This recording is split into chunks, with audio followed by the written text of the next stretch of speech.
Ok, bonjour les amis. Donc dans cette vidéo, nous allons voir rapidement comment faire l'affichage des listes des transactions. Ok, donc nous allons commencer par ouvrir notre action qui s'appelle Action, Transaction et List Action. Voilà ce qu'on avait créé. Et si vous voyez bien, la liste de transactions est à peu près la même chose que la liste de revenus. Ok, donc pour ce, nous allons d'abord ouvrir la partie revenus et on ouvre liste à part. Et on va copier ce qui nous intéresse. Donc là, je crois cette partie jusqu'à là. On va copier. Il faut bien voir ce que je vais copier. Voilà, jusqu'à filter. Voilà. Et on vient ici, on colle. On importe les classes. Voilà, maintenant la liste des filtres. Pour la transaction, on va voir les filtres nécessaires. Donc modèle, entity, transaction. Voilà. On a le start date. Voilà, end date. On a compte, c'est bon. Pour compte et on a type. Donc on va remplacer catégorie par type. Voilà.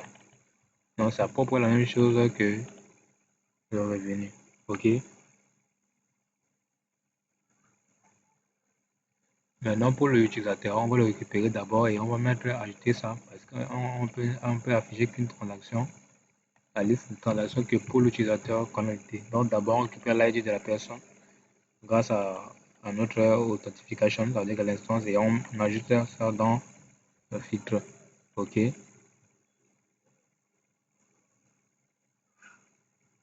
là, maintenant, on peut récupérer la liste totale des éléments. Donc là, je prends d'abord cette partie. Voilà, cette fois-ci c'est transaction. Voilà.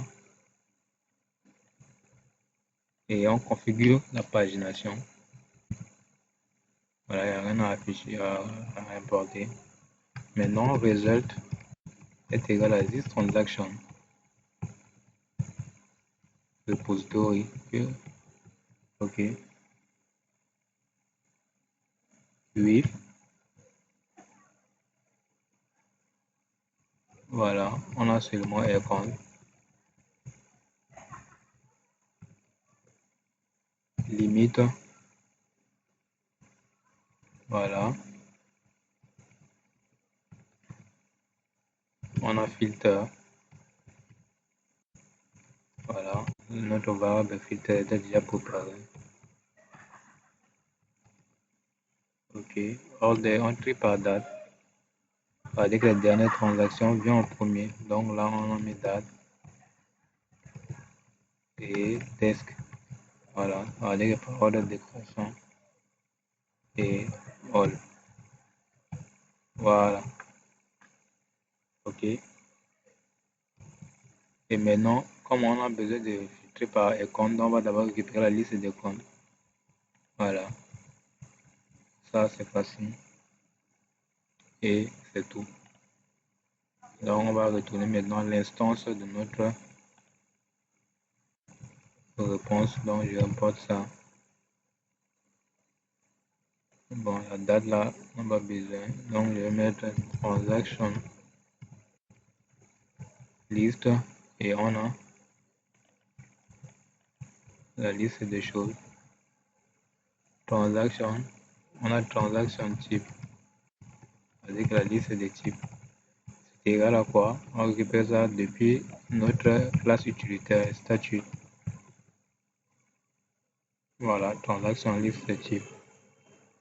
On a icon, c'est bon. On a filter, c'est bon. Et on a la pagination. Ok, donc si on essaie d'afficher ça,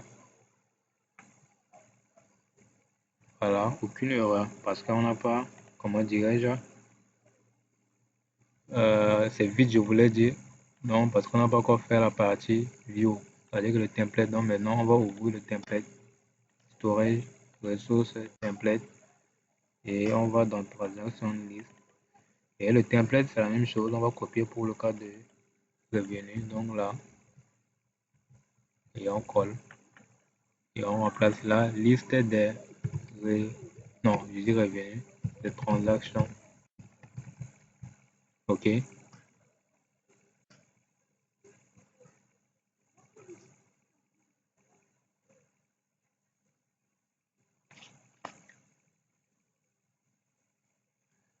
Maintenant, on va ajouter maintenant les filtres.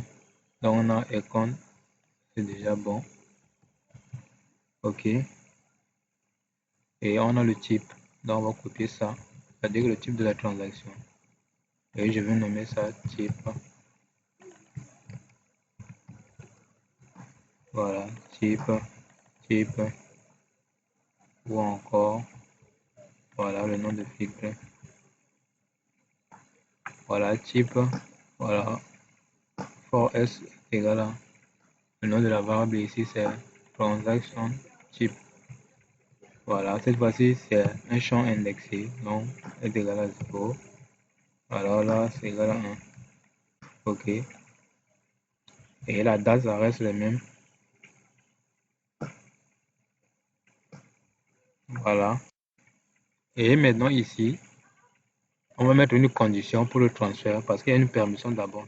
Parce que c'est pas tout le monde qui devait faire le transfert. OK.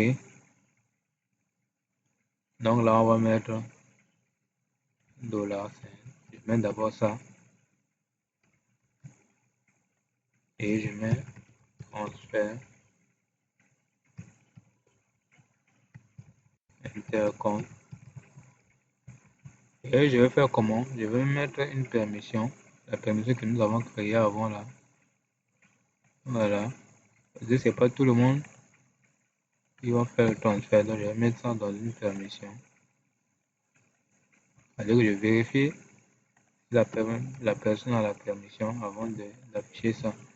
Donc le nom de la permission, si vous voyez ici, c'est transfert. Voilà. Voilà. Exact. Là, c'est bon. Et maintenant, les variables, on a au lieu de income, ça sera transaction. Transaction. Bon, là, je vais mettre i là, ça gêne pas. C'est juste le nom de la variable. Et ici, toujours, c'est la même chose, il n'y a pas l'opération de masse. Donc, on a l'ID, code, date, description, montant et au lieu de catégorie, c'est type. Donc, vous voyez, c'est à peu près la même chose. Donc, quand vous faites un copier-coller, il faut bien copier, au fait. Ça veut dire identifier ce que vous devez copier. OK? Voilà. Donc là, je vais mettre d'abord le nom de la variable transaction type. Voilà. Comme c'est un tableau. Voilà. Et je mets type. Et je ferme le tableau. Et qu'on nomme. Voilà. Par contre, pour la transaction, il n'y a pas une action à faire. Voilà. Ça veut dire que si vous faites une erreur, si c'est un revenu, il suffit d'annuler le revenu et la transaction va être annulée. OK? Et on va tester. Voilà. OK? Voilà. Et aussi. Donc, je crois qu'on avait déjà fait des transactions par le passé. Donc, on va essayer de filtrer ça pour voir. Voilà. Voilà toutes les transactions qu'on a eu à faire. Donc, vous voyez, maintenant qu'on fait une transaction, si je viens dans revenu, pour l'instant, on n'a que revenu. Et je choisis compte courant et je vais faire un dépôt. C'est-à-dire qu'un versement, bon, je peux dire salaire avril. OK. Donc, je vais faire 100 000 par exemple et je valide. Et voilà 100 000 ici. Si je vois dans transaction, voilà, vous voyez le code de la transaction, la date, la description, le montant, le type crédit et le compte c'est courant. OK. Mais si j'annule le revenu, normalement la transaction aussi devait être supprimée. Voilà. Et si je vais dans la transaction, voilà, vous voyez, c'est supprimé. OK. Donc, je crois que c'est bon pour la partie liste des transactions. Donc, dans la prochaine vidéo, nous allons voir comment faire un transfert, c'est-à-dire que transfert intercompte. Voilà. Pour boucler la partie transaction.